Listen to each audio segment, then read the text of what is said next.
How's everybody doing today? I would like to maybe not elaborate, but talk more about what it is and like what happens during spiritual awakening so you can kind of like identify what it is that you're going through or what it is you're feeling, maybe. Or maybe you're trying to like figure out what's the next stage of spiritual awakenings because there's more than one spiritual awakening. There's a spiritual awakening that happens in each phase of your spiritual journey.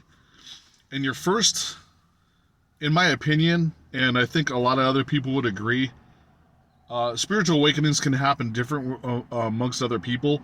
But I think the very first thing that happens during a spiritual awakening is you seeking the truth.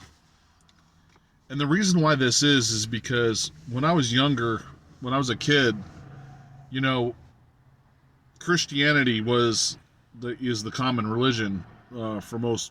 I'm talking about Christianity in general as a religion.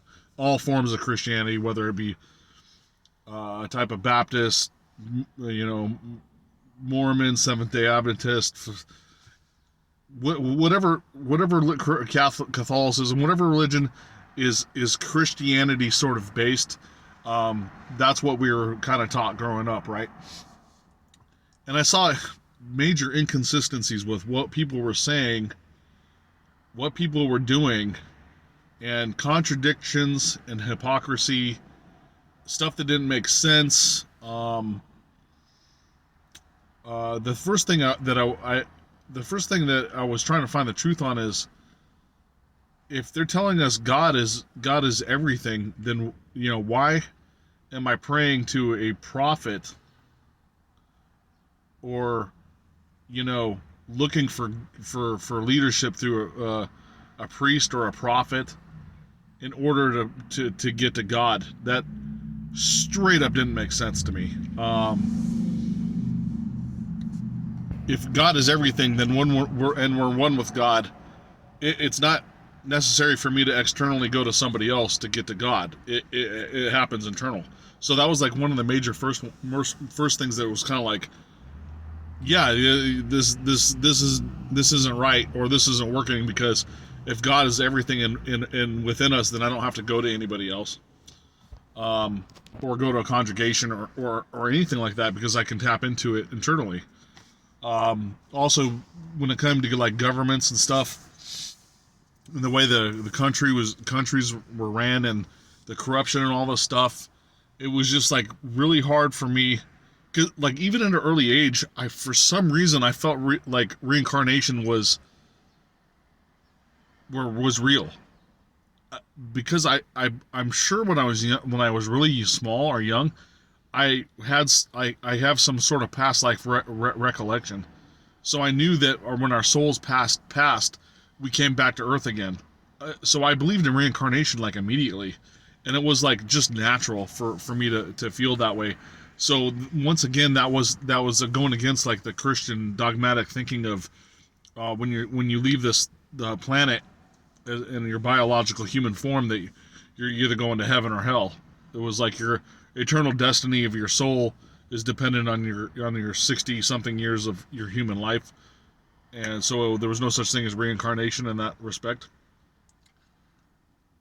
I just didn't believe it. So going into that was just my personal experience. So truth, you're finding out truth, and once you start looking at the truth, you are now open to accept information from the universe. Not they say you weren't anyways, but the more you're open, and the more your beliefs change, the more you receive. So truth is the first one. Curiosity is number two. And these don't necessarily have to be in order. It's just, I think for most people, and when I talk to other people in metaphysics, they kind of have a similar journey. So we're just talking about like the general populace of people on a spiritual journey. So truth is one, curiosity is second. And when you say, well, truth and curiosity is similar, excuse me, right? I'm like, well, not necessarily, because now you're curious to find out what is real. So now you're trying to find the truth because now you're curious about learning the truth. So you start reading about spirituality and metaphysics. So you're reading the books. or watching the YouTube videos. In my case, it was books back then because, 1999, 2000, those years, YouTube didn't have metaphysics speakers on them. So I was reading books, right? Books like Florence Scovel, Neville Goddard, Eckhart Tolle, Dr. Joe Dispenza, Jack Canfield, Chicken Soup for the Soul. These books were there back then. So, I was reading them. So curiosity. Then when you start taking those practices and the information that you learn from those books, you start applying it through meditation. Now, this is where the order can kind of like get different from other people, but I think the very next thing that happened to me was ego death.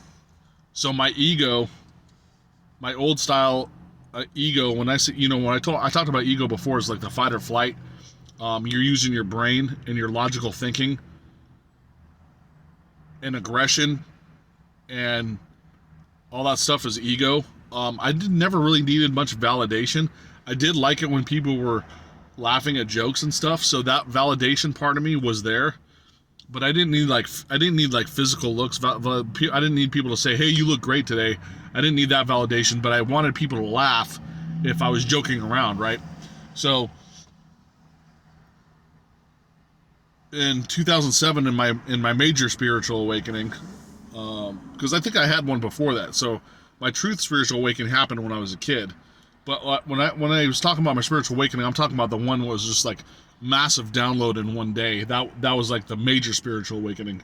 But in 2007, I kind of stopped caring about the ego stuff. My drive to be like better than other people like kind of went away. And I think a lot of us have that. And it's like, let's say you two dudes come up and they're like, you want to arm wrestle, and you want to see like if you're stronger than the other guy, like that. Like I stopped, I stopped caring about that stuff. Like it doesn't matter to me.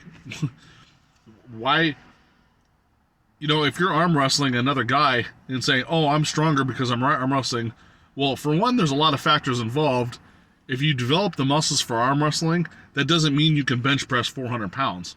That just means your shoulder, your bicep, and your ligaments inside your hand strength, your forearm and stuff, the stuff that you need for arm wrestling is stronger than the other person's, or more endurance than the other person's.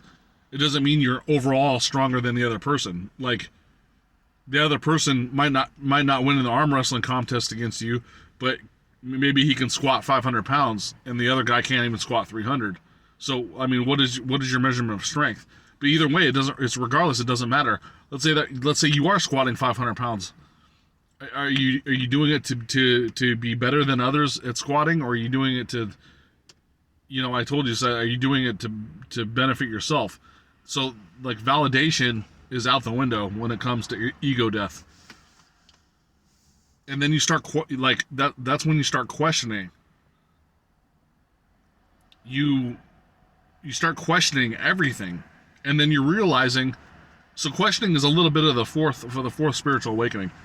Because we're talking about like micro spiritual awakenings. Because you have these what do you call them?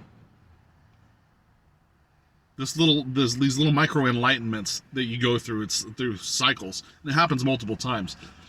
So you have the ego death, where you're getting rid of your ego. You don't need validation.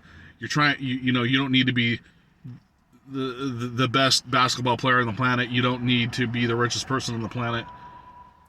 So your ego, that's ego death. And then you start deciding things with your heart chakra and not using ego thought process. So the questioning comes in. Now when you start doing the questioning, you realize everything you were taught from when you're born and on, unless your parents were metaphysical, where it was all wrong. The school teachers are teaching you wrong. The history books are wrong. Politics is wrong. Laws are wrong. Everything is taught wrong. And then you're even on TV and the propaganda and the brainwashing, all that stuff, you start realizing it's like, it's all a lie. Everything was a lie. Everything I was taught when I was little is a lie. So you start figuring stuff out. And this is part of the awakening process, right? So we have truth. Oh, what did I'm sorry. Oh, yeah. Truth, curiosity, ego death, questioning. And the next stage would be probably that's when you start doing a little bit of manifestation. So manifestation is part of it, and a lot of it is like the one after is probably more about like your health. You're realizing the importance of your health and your mental balance becomes extremely important. And you may get be in mind, you might get these spiritual awakenings. Remember, I said I'm the king of backpedaling. So when I started manifesting and being curious about being conscious of my health and stuff, I started backing up again. That was like one of the phases where I started backpedaling, and then came back into it, and then backpedaled again, back into it, backpedaled again. The manifestations start happening rapidly. Your health is a concern, so you start doing stuff to improve your health, whether it be dieting, exercise, qigong, yoga, all that stuff. And that's the phase that I kept like hopping in and out of like multiple times. And the phase after that is I call it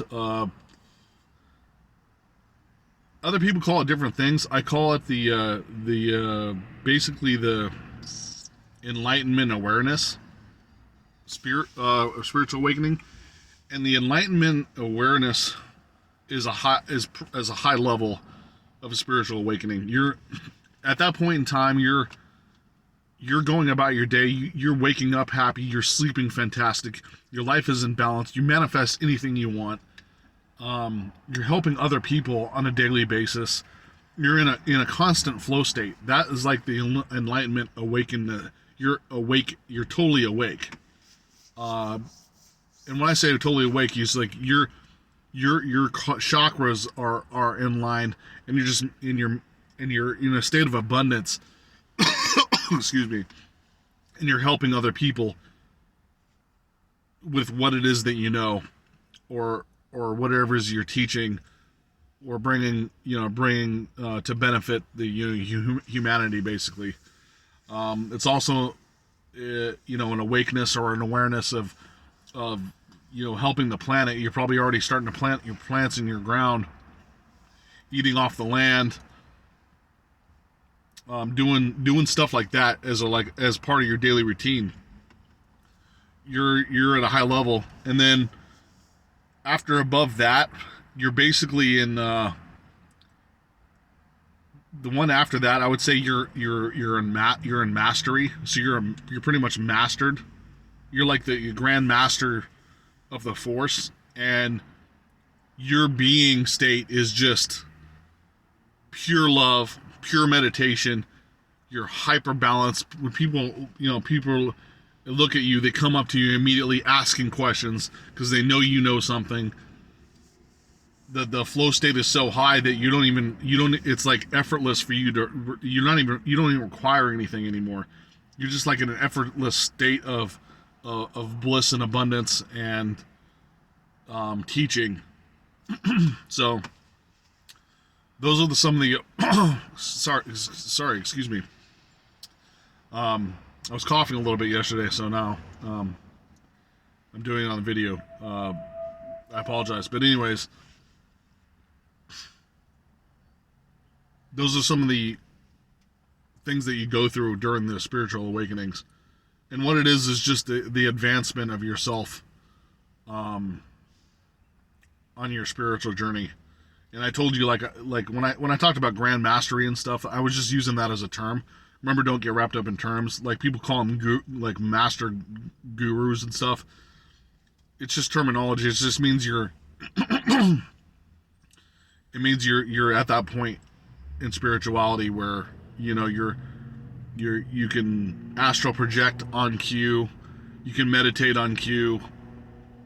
You're seeing energy like not like the Matrix where you have the green screen and then all the letters and stuff, but like all the colors are vibrant. things were translucent. You could see you could see through, almost see through walls, because that's part of the aura stuff. Like you could see everything, and is all energy, and you're seeing how energy works, and you're feeling it, and you're receiving it, and you're the polarity and the traction and all that stuff occurs. So don't get wrapped up in terms. I'm just trying to give you terms for visuals, right? So you understand what it is in your that's going on in your brain. It's like, Brandon, what does that look like? Well, that's why I'm describing it to you. But that's their video's going on kind of long, so that's what I'm gonna leave you with today. If you would like to elaborate more on the spiritual awakenings, I'm gonna talk about it a lot, because basically it's the blueprints, it's the visual blueprint of what you're going through spirituality. That's why there's a lot of information on it. Spiritual awakening is the basis kind of basically what happens. So email me at realitysimulator at gmail.com. I always appreciate it, and thanks for watching.